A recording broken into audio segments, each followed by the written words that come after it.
Marvel కామిక్స్లో చాలా powerful artefacts ఉన్నాయి. అసలు ఆర్టిఫాక్ట్స్ అంటే అని అనుకుంటామో వాటిని ఆర్టిఫాక్ట్స్ అంటారు. ఆర్టిఫాక్ట్స్ తెలుగు మీనింగ్ ఏంటంటే కళాఖండాలు.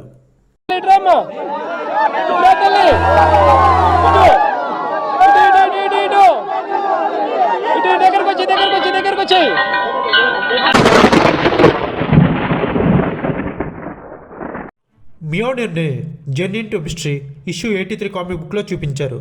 ఓడిన్ డ్వార్వ్స్కి ఒక ఆయుధం తయారు చేయమని ఆర్డర్ ఇస్తాడు. ఉరు మెటల్ ద్వారా డ్వార్వ్స్ వాళ్ళ హోమ్ ప్లానెట్ అయిన నెడవెల్లీర్లో మియోనిర్ని తయారు చేస్తారు. ఓడిన్ 9 రాజ్యాలను జయిస్తున్నప్పుడు ఓడిన్ కూతురైన హెలా దగ్గర ఈ మియోనిర్ ఉండేది. హెలాను బంధించినప్పుడు ఓడిన్ హెలా నుండి మియోనిర్ని తిరిగి తీసుకుంటాడు. తర్వాత మియోనిర్ ఎక్కడికి వెళ్తుందో మనందరికీ తెలుసు. జై చెన్నకేశవ, జై చెన్నకేశవ, జై చెన్నకేశవ.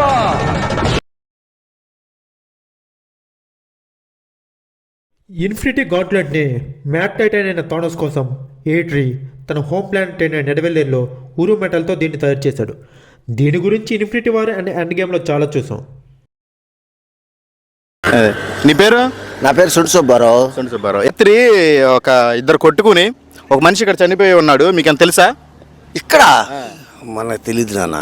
మీరు కాదండి, ఇప్పుడు మీరు నాకు ఒక్కటి చెప్పండి క్లియర్గా, అంటే దేంతో మీరు పొడిచి ఉంటారు? అసలు అదేందండి, వాము. అయితే ఇది నేను చేశాను కానీ నన్ను ఎవరు ఆపలేరు, నన్ను ఎవరైనా పట్టుకున్నా సరే నేను ఏదైనా చేయగలను అని చెప్పేసి అంటున్నారు. ఏంది అసలు నేను ఆగటం తప్పు నాది. అది తప్పు చేశానని ఒప్పుకున్నారు, అయితే నాదే తప్పు అని అన్నారు. అయితే ఆయన నోటితో ఆయనే చెప్పాడు తప్పు నాదే అన్నాడు. ఇంకా దీని గురించి ఎవరు అయితే కాస్మిక్ క్యూబ్ని టేల్స్ ఆఫ్ సస్పెన్స్ ఇష్యూ 79-81 అనే కామిక్స్లో 1966లో ఇంట్రడ్యూస్ చేశారు. ఈ కాస్మిక్ క్యూబ్ని వేరే డైమెన్షన్స్ చెందిన బియాండర్స్ క్రియేట్ చేస్తారు.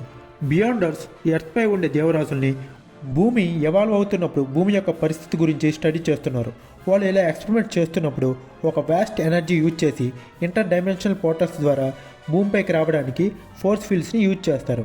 అలా వచ్చిన చాలా రకాల ఫోర్స్ ఫీల్డ్స్ అన్నీ కలిసి ఒక క్యూబ్ ఆకారంలో మారి అందులో ఉండిపోతాయి. దీనివల్ల భూమి మీద కాస్మిక్ క్యూబ్ అని పిలువబడే ఎంటిటీ తయారవుతుంది. మొదట్లో కాస్మిక్ క్యూబ్ దాన్ని క్రియేట్ చేసిన వాళ్ళ మాట వినేది. వాళ్ళు ఏం కోరుకుంటే భూమిపై వచ్చే రియాలిటీని మార్చే శక్తి ఈ క్యూబ్కి ఉండేది. కానీ రాను రాను కాస్మిక్ క్యూబ్ సొంతంగా ఆలోచించే సామర్థ్యాన్ని డెవలప్ చేసుకుంది. ఈ కాస్మిక్ క్యూబ్ యొక్క పవర్ ఇన్ఫినిటీ స్థాయిలో ఉంటుంది. థానోస్ వాడే ఇన్ఫినిటీ స్టోన్స్లో ఈ కాస్మిక్ క్యూబ్ యొక్క స్పేస్ స్టోన్ కూడా ఉంది. దీన్ని టెసరాక్ట్ అండ్ క్రిస్టలైన్ క్యూబ్ అని కూడా పిలుస్తారు. ఇది వెళ్ళిపోద్ది లోపలికి. వాండ్ ఆఫ్ వాటూమ్ అంటే మంత్రదండం. ఇవి 6 మంత్రదండాలు ఉంటాయి. ఒక్కొక్కటి ఒక్క అడుగు ఎత్తుండి దండం చివర రాక్షసుల తల చెక్కబడి ఉంటుంది. వీటిని ఉపయోగించినప్పుడు ఇవి మిస్టిక్ ఎబిలిటీస్ని బ్లాక్ చేసి అబ్జర్వ్ చేసుకుని తిరిగి అటాక్ చేస్తాయి. ఎనర్జీ బీమ్స్ని కూడా ప్రొజెక్ట్ చేస్తాయి. ఎలిమెంట్స్ని కంట్రోల్ చేస్తాయి. అదర్ డైమెన్షన్స్కి పోర్టల్స్ని ఓపెన్ చేస్తాయి.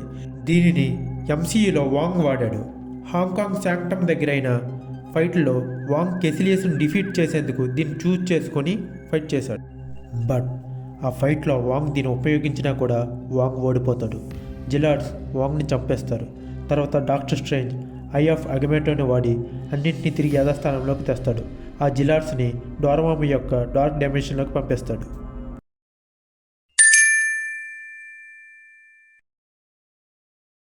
ఈ ఐ ఆఫ్ అగమేటోను ఎగమటో తయారు చేశాడు. ఇతను మార్వెల్ యూనివర్స్లోని గాడ్-లైక్ ఎంటిటీస్ గ్రూప్ అయిన విశాంతి గ్రూప్లో మెంబర్. ఈ అగమటో ఎర్త్ సార్సరర్ సుప్రీంగా ఉన్నప్పుడు ఐ ఆఫ్ అగమటోను క్రియేట్ చేస్తున్నప్పుడు ఇతను 2 కళ్ళు కోల్పోతాడు. తర్వాత మరో 2 ఐస్ని క్రియేట్ చేస్తాడు. అగమటో తర్వాత కొత్త సార్సరర్ సుప్రీమ్స్ దీన్ని జాగ్రత్తగా భద్రపరుస్తుంటారు. డాక్టర్ స్ట్రేంజ్ డోరమామ్ను అడ్డుకోవడానికి దీన్ని వాడుతాడు. దీనికి పవర్ రీకన్స్ట్రక్షన్ చేసే పవర్, ఇతర టైమ్ లైన్స్ అండ్ డైమెన్షన్స్ చూసే ఎబిలిటీ ఉంది. మార్వెల్ ఆల్టర్నేట్ యూనివర్స్లో దీనిలోనే టైమ్ స్టోన్ కూడా ఉంటుంది. ఈ క్రిమ్సన్ జెమ్ ఆఫ్ సిటోరక్కి చాలా పెద్ద కథ ఉంది. దీని గురించి ఒక సపరేట్ వీడియో చేయాలి. మీలో ఎవరికైనా ఇంట్రెస్ట్ ఉంటే కింద కామెంట్ చేయండి. ఇది 1000 సంవత్సరాల క్రితం పుట్టిన ఒక పవర్ఫుల్ జెమ్. దీన్ని సిటోరక్ క్రియేట్ చేస్తాడు. ఇది సిటోరక్ పవర్స్ని దీని వాడిని యూజర్స్కి ట్రాన్స్ఫర్ చేస్తూ ఉంటుంది. ఒకసారి మార్వల్ కామిక్స్లో సూపర్ విలన్ అయిన జగన్నాట్ క్రిమ్సన్ జెమ్ ఆఫ్ సెటారక్ని వాడుతాడు. దీనివల్ల సెటారక్ పవర్స్ జగన్నాట్కి వస్తాయి. బిలియన్స్ ఆఫ్ ఇయర్స్ క్రితం ఎల్డర్ గాడ్ అయిన చితాన్ ఈ డార్క్ హోల్డ్ బుక్ని సంస్కృత భాషలో వ్రాశాడు. ఇందులో చాలా భయంకరమైన డార్క్ మ్యాజికల్ నాలెడ్జ్ ఉంది. నెక్రోమికాన్ లాంటి ఇతర మ్యాజికల్ బుక్స్ కూడా దీన్ని ఇన్స్పైర్గా తీసుకునే రాశారు. చితాన్ భూమి మీదే ఉంచాడు ఈ బుక్ని, ఎందుకంటే తన డార్క్ ఎంపైర్కి ఎత్కి ఇది ఒకవేళ ఉపయోగపడుతుంది. ఇది ఎంత పవర్ఫుల్ అంటే దీంతో వ్యాంపైర్స్ లాంటి డీమోన్ ఆర్మీని కూడా క్రియేట్ చేయొచ్చు. పైగా మల్టీవర్స్లో ఉండే వాళ్ళతో కూడా దీని సహాయంతో ఫైట్ చేయొచ్చు. ఈ మేక్రాన్ క్రిస్టల్ చాలా పెద్దది మరియు పింక్ కలర్లో ఉంటుంది.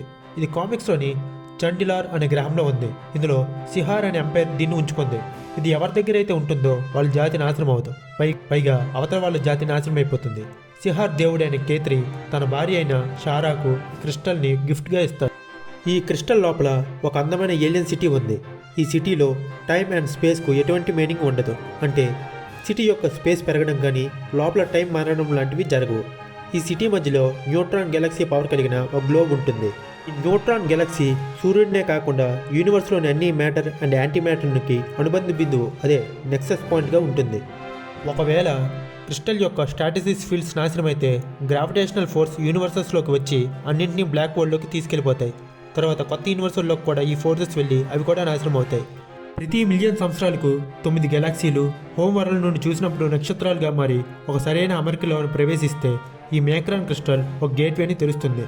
అందువల్ల మేక్రాన్ క్రిస్టల్ని జాఫ్, మోర్జ్ అనే పవర్ఫుల్ బీయింగ్స్ రక్షిస్తుంటాయి.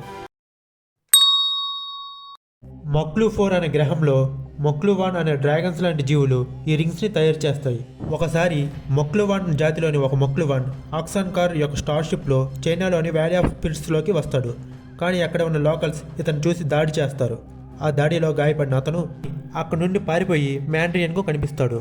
మ్యాండ్రియన్ అతని దగ్గర ఉన్న కత్తితో ఆ మొక్లువాన్ని చంపి అతని దగ్గర ఉన్న 10 రింగ్స్ని తీసుకుంటాడు. వాటిని ఎలా యూజ్ చేయాలో నేర్చుకుంటాడు. ఎడం చేతుకున్న రింగ్స్కి ఐస్ బ్లాస్ట్, మింటో ఇంటెన్స్ఫెర్, electro blast, flame blast, white light లాంటి పవర్స్ ఉంటే కుడి చేతికి black light, disintegration beam, vortex beam, impact beam, matter rearranger లాంటి పవర్స్ ఉన్నాయి. అల్టిమేట్ నూలిఫైయర్ ఒక స్మాల్ సిల్వర్ డివైస్. ఈ డివైస్తో దేన్నైనా అంతం చేయొచ్చు. బట్ అదంత సింపుల్ కాదు. ఎందుకంటే దీన్ని వాడే యూజర్కి దీన్ని వాడేటప్పుడు ప్రాపర్ కంట్రోల్ లేకపోయినా, సరైన కాన్సన్ట్రేషన్ లేకపోయినా ఈ అల్టిమేట్ నూలిఫైయర్ అతనే తిరిగి అంతం చేస్తుంది. ఇది ఎంత పవర్ఫుల్ అంటే గ్రహాలనే మింగేసే గెలాక్టస్ కూడా దీన్ని చూస్తే ఉచ్చబోసుకుంటాడు. ఒకసారి వాచర్స్ గ్రూప్ ప్రొసిలికాన్స్ అనే జీవులతో కాంటాక్ట్ అయ్యి వాచర్స్ వాళ్ళకి తెలిసిన న్యూక్లియర్ ఎనర్జీ సీక్రెట్స్ని షేర్ చేస్తారు. ప్రొసిలికాన్స్ జాతి జీవులకు నాలెడ్జ్ ఉన్నా సరే ఎథిక్స్ ఉండవు. వాళ్ళు ఈ న్యూక్లియర్ ఎనర్జీని ఇతర గ్రహాల మీద దాడి చేయడానికి వాడతారు. ఎంనో అనే వాచర్ అల్టిమేట్ న్యూలిఫైర్ని క్రియేట్ చేసి 90% ప్రొసిలికాన్ జాతి జీవులను అంతం చేస్తాడు. అలా అల్టిమేట్ న్యూలిఫైర్ వచ్చింది. దీంతో యూనివర్స్ని టైం లైన్ కూడా నాశనం చేయొచ్చు. హార్ట్ ఆఫ్ యూనివర్స్ మార్వల్లోని ఇది ఒక పవర్ఫుల్ ఆర్టిఫాక్ట్తో పాటు ఒక పవర్ఫుల్ వెపన్ కూడా. దీన్ని మార్వల్ గాడ్ అయిన వన్ అబౌవ్ ఆల్ క్రియేట్ చేస్తాడు. ఇది మార్వల్ ఆమ్నివర్స్లో ఉంటుంది. దీని గురించి సెపరేట్గా వేరే వీడియోలో మీరు అడిగినా అడగకపోయినా నేను మీకు చెప్తా.